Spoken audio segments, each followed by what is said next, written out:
இந்த 2 கொரிந்தியர் 13ஆம் அதிகாரம் 11ஆம் வசனம் தான் முழு தியானம். பி அண்ட் ஸ்டே என்கரேஜ்டு, தைரியமாக இருங்கள், ஊக்கமடைந்தவர்களாக இருங்கள் அப்படின்னு அர்த்தம். அதில் தைரியமாக இருங்கள்னு இருக்குது. ஊக்கமடைந்தவர்களாக இருங்கள். பரிசுத்த ஆண்டவர் உங்களோடு கூட ஊக்கத்தை உங்களுக்கு கொடுக்குறவராக இருக்கிறார். 11ஆம் வசனத்தில் என்ன போட்டிருக்குன்னா, aim for perfection, listen to my appeal, be one minded, ஏக சிந்தனை உள்ளவர்களாக இருங்கள்.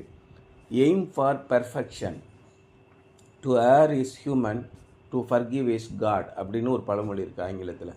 மனிதர்கள் எப்பொழுதும் தவறு செய்து கொண்டே இருப்பார்கள். To air, ERR, air is human.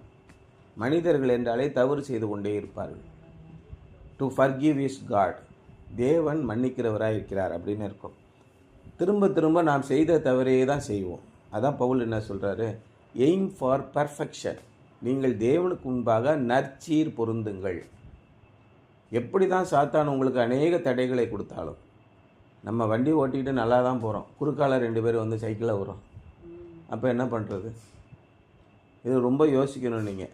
நாம் என்ன தான் தேவனுக்கு பயந்து நடந்தாலும் வேண்டுமென்றே சில சோதனைகளை நமக்கு வருகின்றன. அதிலிருந்து அடுத்த கட்டத்துக்கு போவதற்காக அதான் அந்த சோதனைகளையும் நீங்கள் பயன்படுத்த வேண்டும். Aim for perfection, listen to my appeal, நான் சொல்வதை நன்றாக உற்று கவனியுங்கள். பி ஒன் மைண்டட், ஏக சிந்தனை, ஒரே சிந்தனை உள்ளவர்களாக இருங்கள். லிவ் இன் பீஸ், சமாதானம் உள்ளவர்களாக இருங்கள். அதான் சொல்கிறேன். And the God of love and peace will be with you. அப்பொழுது சமாதானத்தின் தேவன், அன்பின் தேவன் உங்களோடு கூட இருப்பார். நீங்கள் எப்பொழுதும் தேவ சிந்தனை உள்ளவர்களாக, ஏக சிந்தனை உள்ளவர்களாக இருக்கும் பொழுது சமாதானத்தின் தேவன் உங்களோடு கூட இருப்பார். சமாதானத்தின் தேவன் நம்மோடு கூட இருக்கும்போது நம்ம யாருக்குமே பயப்பட வேண்டியதில்லை.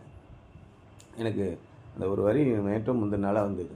பாவம் சந்தேகம் நிறைந்த இடத்தில் வாழ விரும்பேன், மற்றவர் அங்கு வாழ்ந்தாலும் என் வாஞ்சை உயர் ஸ்தலமே. பாவமும் சந்தேகமும் எங்கே வருகிறது? தேவன் இல்லாத இடத்திலே சந்தேகம் வந்து கொண்டே இருக்கும், பயம் வந்து கொண்டே இருக்கும். அதான் ரொம்ப முக்கியம். அந்த இடத்துல நான் வாழ விரும்பவில்லை. எப்பொழுது சமாதானத்தின் தேவன் உங்களோடு இருக்கிறாரோ அப்பொழுது பாவமும் பயமும் சந்தேகமும் உங்களை விட்டு ஓடி போகும். உயர்த்தும் என்னை ஆண்டவா, விஸ்வாசத்தால் நிற்க பண்ணும், பரத்தின் மேலிடத்தினில் என் வாஞ்சை உயர் ஸ்தலமே அப்படி பாட்டிருக்கு.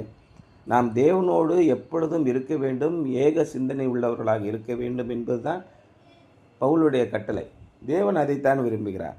அவர் God is the God of love and peace. நம்முடைய தேவன் அன்பு சமாதானத்தின் தேவனாயிருக்கிறார். Can the outside world tell that from the way we Christians live and conduct the business of the church? Behold how they love one another. Was that the last word said about the early church?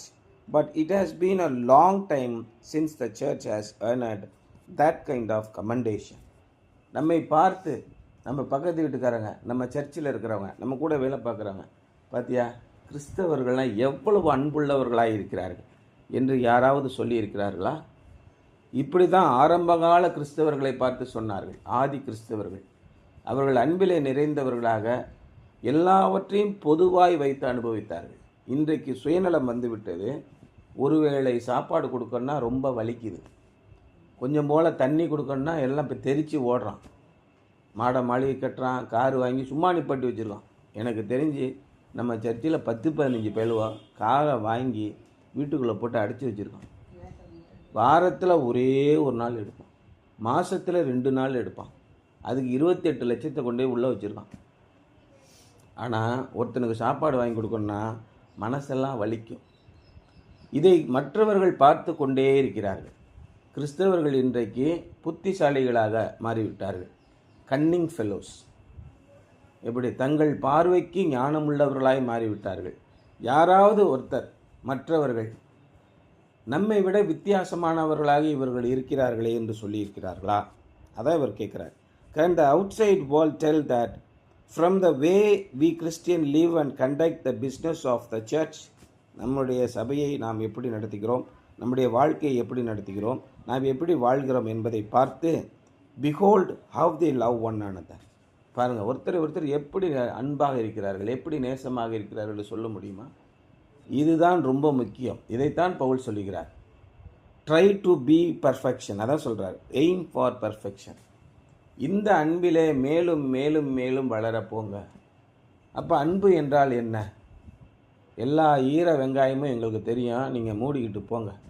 இது எல்லா கிறிஸ்தவர்களும் சொல்கிறது.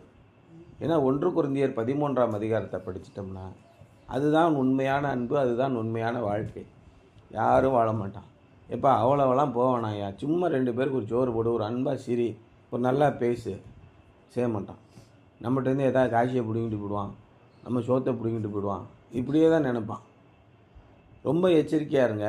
உங்களுடைய வாழ்க்கையில் நீங்கள் வாழும்போது தேவனுடைய அன்பை பிரதிபலிக்கிறவர்களாக நீங்கள் வாழ வேண்டும். நீங்கள் கஷ்டப்பட்டு உழைக்க வேண்டும், கஷ்டப்பட்டு படிக்க வேண்டும், கஷ்டப்பட்டு ப்ராக்டிஸ் பண்ணணும். ஆண்டவருக்கென்று மிகப்பெரிய காரியங்களை நீங்கள் செய்ய வேண்டும். ஆண்டவரிடத்திலிருந்து மிகப்பெரிய காரியங்களை எதிர்பாருங்கள். ஒரு சங்கடம் வரும்போது, ஒரு சிக்கல் வரும்போது ஆண்டவர்கிட்ட போய் போராடுங்க. மிகப்பெரிய காரியத்தை நீங்கள் பெறுங்கள். அல்ப சல்பெல்லாம் இல்லை. சாப்பாடு சாப்பிட்ணுன்னா என்ன பண்ணணும்? நல்ல சாப்பாடு சாப்பிட்ணும். ஆண்டவரே, எனக்கு ஏதாவது கொஞ்சம் போல் நேற்று வச்சு தயிர் சாதம் ஒரு 1/2 ஸ்பூன் இருந்தால் போதும் ஆண்டவரே, அதை வைத்து நான் இப்படியாவது பிழைத்துக் கொள்கிறேன், இப்படியெல்லாம் சொல்லாதீங்க. சாம்சன் இதைத்தான் ஜெபம் பண்ணான். என்ன சொன்னான்? ஆண்டவரே, இந்த ஒரு விஷயம் மாத்திரம் என்னை கவனித்தருளும், இந்த பாலஸ்தீனியர்களோடு நானும் சேர்ந்து செத்து போயிடுறேன்னா. இது ஜெபமா? ஆண்டவரே, எனக்கு மீண்டும் அழைத்தாரும், நான் என்னுடைய தவறுகளை உணர்ந்து விட்டேன், என்னை நீர் பலப்படுத்தும், நான் உமக்கென்று வாழ்வேன். இப்படி ஜெபிச்சிருந்தா அவன் எப்படி போயிருப்பான் இல்லையா? தாவீது இப்படி ஜெபம் பண்ணான் 51ஆம் அதிகாரத்தில். நான் பாவி, நான் ரொம்ப அற்புதம் பண்ணிட்டேன், என்னை காப்பாற்றுங்க, என்னை மறுபடியும் எனக்குள்ளாக உம்முடைய ஆவியை தாங்க, நான் மறுபடியும் வாழணும். இது ஜெபம். அப்போ நீங்கள் எப்படி ஜெபிக்கிறீர்கள்? ஆண்டவரே ஸ்தோத்திரம், ஆண்டவரே ஸ்தோத்திரமப்பா, எனக்கு நீங்கள் நல்லபடியாக பார்த்துக்குங்க, என்னை காப்பாற்றுங்க ஆண்டவரே, ஸ்தோத்திரமப்பா. இது என்ன ஜெபம்? ஆண்டவரிடத்திலே நீங்கள் ஊக்கமாய் எய்ம் ஃபார் பர்ஃபெக்ஷன், அன்பிலே நிலைத்திருங்கள், வளருங்கள்.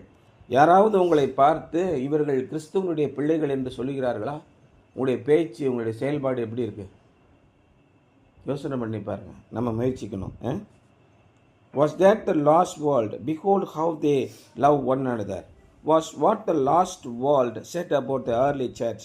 But it has been a long time since the church has earned that kind of commendation. அந்த காலத்தில் அப்படி சொன்னாங்க. இப்போ பல நூற்றாண்டுகளாக கிறிஸ்தவர்களை பார்த்தாலே முகம் சுளிக்கும் அளவுக்கு நடந்து கொள்கிறார்கள். எல்லா கிரைம்லேயும் ஒரு கிறிஸ்டியன் இருக்கான் இல்லையா? யோசனை பண்ணி பாருங்கள். பேப்பரில் வரக்கூடியது, நியூஸ் பேப்பரில் வரக்கூடிய பாருங்கள். அப்போ அந்த பிள்ளையை அந்த கிறிஸ்தவ பெற்றோர்கள் சரியாக ஆண்டவர்களை வளர்க்கவில்லை இல்லையா? அப்போ நீங்கள் எப்படி வளரணும்?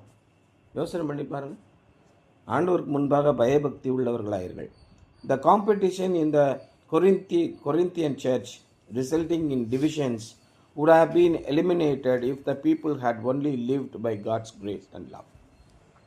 கொரிந்திய சபையிலே பிரிவினை ஏற்பட்டது. இன்றைக்கி நம்முடைய சர்ச்சில் தமிழ்நாட்டில் எத்தனை சர்ச் இருக்குது? 1768 சர்ச் இருக்குது.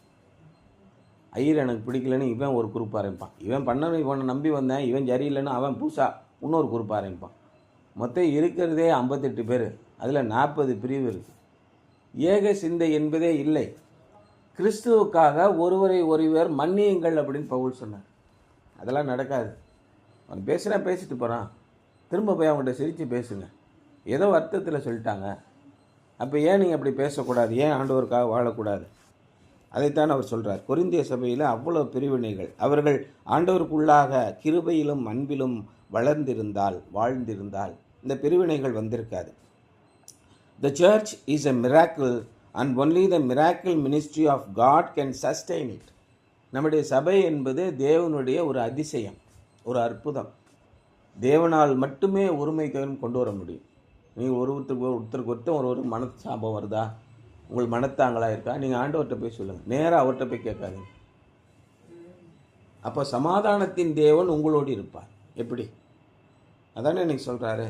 சமாதானத்தின் தேவன் நம்மளோடு கூட இருந்தால் நாம் எப்படி ஒருவர் பகைக்க முடியும்? அந்த சமாதானத்தின் தேவனையே நாம் தொழுது கொண்டு நம்ம என்ன செய்கிறோம், ஒருத்தர் சண்டை போடுறோம். No amount of human skill, talents or programs can make the church what it ought to B.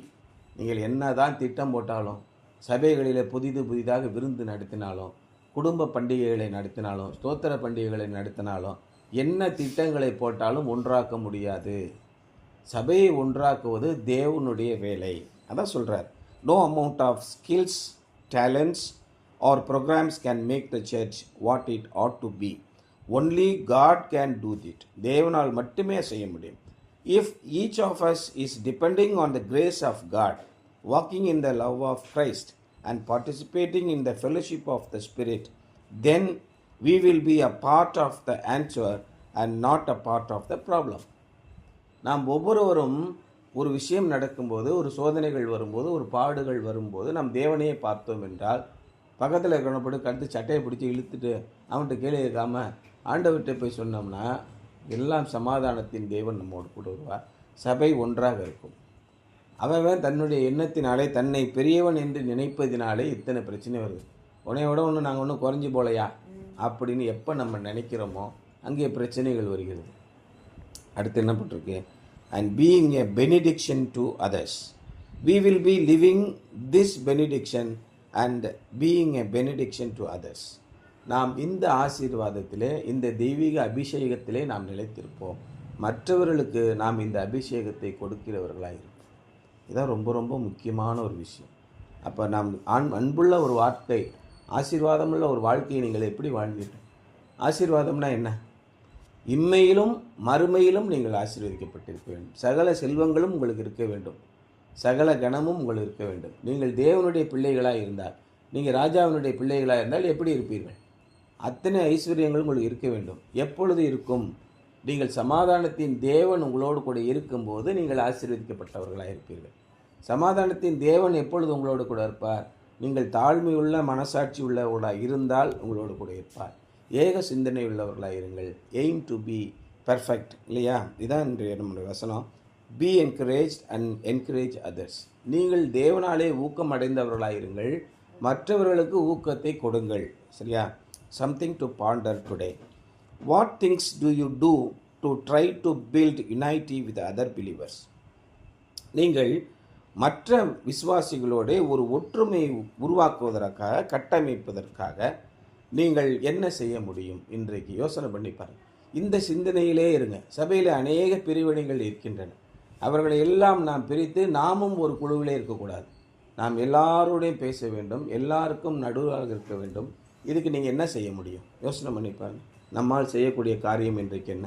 ஒரு ப்ரோக்ராம் போடுங்க, யோசனை பண்ணி பாருங்கள், என்ன செய்யலாம்? உடனே நம்ம ஹியூமன் பிரெயினை வச்சு யோசிக்கிறோம். நம்ம இன்றைக்கி படித்ததே யோசனை பண்ணி பாருங்கள். No amount of talents, skills or programs can unite the church. Only God can unite the church. அப்போ நீங்கள் என்ன பண்ண முடியும்னா, தீவிரமாக இந்த சிந்தனையை ஆண்டவரிடத்திலே சொல்லிக்கொண்டே இருங்கள். நீங்கள் அந்த திசையிலே போக ஆரம்பித்து விடுவீர்கள். எண்ணம் போல் வாழ்க்கை அப்படின்னு இருக்கு. நீங்கள் எதை நினைத்து சிந்தித்து கொண்டே இருக்கிறீர்களோ அந்த பக்கமாக இந்த உலகமே உங்கள் பின்பக்கமாக வரும். நீங்கள் சபையை ஒன்றாக்க வேண்டும், நாம் சபையிலே ஆண்டவருக்கு பயந்தவர்களாக நடக்க வேண்டும் என்று முடிவு செய்தீர்கள் என்றால் எல்லாரும் பின்னாடியே வந்துக்கிட்டு இருப்பாங்க, இல்லையா? அதான் இன்னைக்கு இன்றைய தலைப்பும் அதுதான். என்ன சொல்லுது? Be and stay encouraged, united, peaceful. அப்பொழுது சமாதானத்தின் தேவன் உங்களோடு கூட இருப்பார். எல்லா விதமான ஆசீர்வாதங்களையும் உங்களுக்கு தருவார் என்பதுதான் இன்றைய சிந்தனை. ஓகே.